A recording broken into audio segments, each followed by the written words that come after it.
आजमगढ़ की लोकसभा चुनाव की अधिसूचना जारी होने में अब कुछ ही दिन शेष बचे हैं। जनपद की 2 लोकसभा सीट पर आगामी 29 अप्रैल को नामांकन शुरू हो जाएंगे।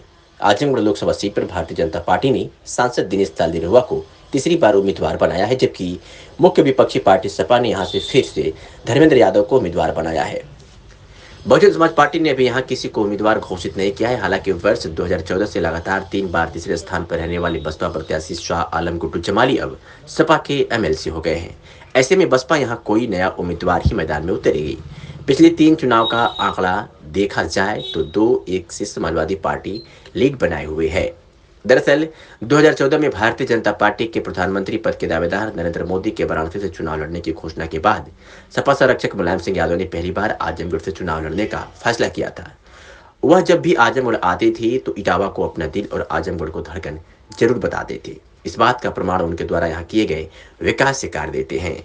लेकिन वह या उनके परिवार का कोई सदस्य यहाँ से कभी चुनाव नहीं लड़ा था। सपा संरक्षण उस साल मैनपुरी और आजमगढ़ दोनों जगह से चुनाव मैदान में उतरे थे।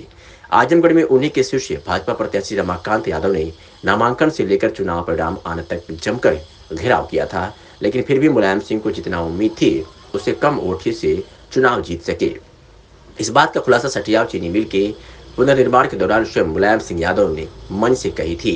उन्होंने यहाँ तक कहा था कि आजमगढ़ वालों ने तो मुझे हरा दिया था, लेकिन मेरे परिवार के लोगों ने दिन रात एक कर मुझे बीच से श्री दिला दिया। हालांकि सपा संरक्षक ने मैनपुरी से बड़ी विजय मिलने के बाद भी आजमगढ़ की सीट को ही जीवंत रखा था, जबकि मैनपुरी सीट उन्होंने छोड़ दी थी।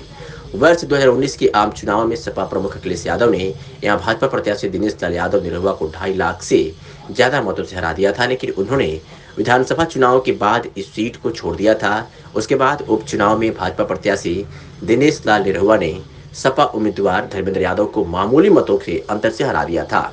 अब सवाल उठता है कि समाजवादी पार्टी क्या इस बार मुलायम की धड़कन आजमगढ़ को जीत पाएगी? उपचुनाव में मिली हार से सबक लेकर समाजवादी पार्टी के सभी विधायकों ने इस बार पीछे से दिलाने के लिए मोर्चा संभाल लिया है। स्वयं सपा प्रत्याशी धर्मेंद्र यादव 21 मार्च से लोकसभा सीट की 5 विधानसभा में जनसंपर्क अभियान तेज करेंगे। Bureau report, news 9 network.